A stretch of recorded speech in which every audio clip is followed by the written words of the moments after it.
বিশ্বের বিভিন্ন দেশ থেকে অনেকে শুধু ওয়ার্ক পারমিটে ইউরোপে আসতে চান। আসলে ওনারা জানেই না যে কিভাবে ইউরোপে আসলে আপনি পারফেক্টলি সেটেল হতে পারবেন। সেই ক্ষেত্রে আমাদের আলশামস ভিসা সার্ভিস সবসময় আপনাদেরকে ইনফরমেশন দিয়ে থাকে। অনেকে ক্রোয়েশিয়াতে আসেন, রোমানিয়াতে আসেন, বুলগেরিয়াতে আসতেছেন, বিভিন্ন দেশে আপনারা ওয়ার্ক পারমিটে আসতেছেন, কিন্তু এটা আপনার লাইফ ফিউচার সেটেল হচ্ছে না।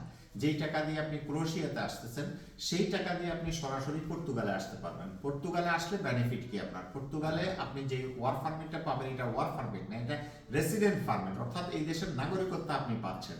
আর আপনি ক্রোয়েশিয়াতে ওয়ার্ক পারমিটে আসছেন কিন্তু সেখানে নাগরিকত্ব পাচ্ছেন না, আবার আপনাকে পর্তুগালে আসতে হবে, পর্তুগালে আসি নাগরিকত্ব নিতে হবে।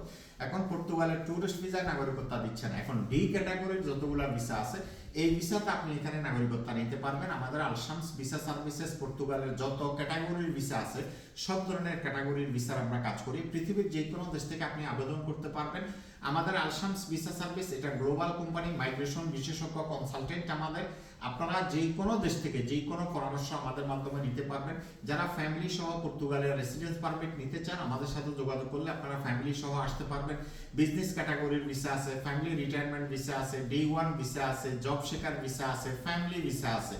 পর্তুগালে অনেকগুলো অপশন আছে, আমরা সকল অপশনের কাজ করি। আমাদের এটা মাইগ্রেশন কনসালটেন্টি হওয়ার সুবাদে আমরা এই কাজগুলো করতে পারি। সবাই এই কাজগুলো চাইলেই করতে পারবে না। এখানে লোকাল অনেকগুলো প্রসিডিউর আছে যেটা গভর্নমেন্ট থেকে অ্যাপ্রুভাল নিয়ে আপনাকে নিয়ে আসতে হবে। তো সেই ক্ষেত্রে আপনারা আমাদের সাথে যোগাযোগ করলে সরাসরি পর্তুগালে আসতে পারবেন। যেই টাকা দিয়ে আপনি ক্রোয়েশিয়া, রোমানিয়া যাচ্ছেন টাকাটাও বেকার যাবে, আপনার লাইফটাও অনিশ্চিত হয়ে যাবে। সরাসরি পর্তুগালে আসতে পারলে আপনিও সেটেল হতে পারবেন, আপনার ফ্যামিলিও সেটেল হতে পারবে। ফলো করলে আমাদের নাম্বার, অ্যাড্রেস, ঠিকানা সব পেয়ে যাবেন। আল্লাহ হাফেজ।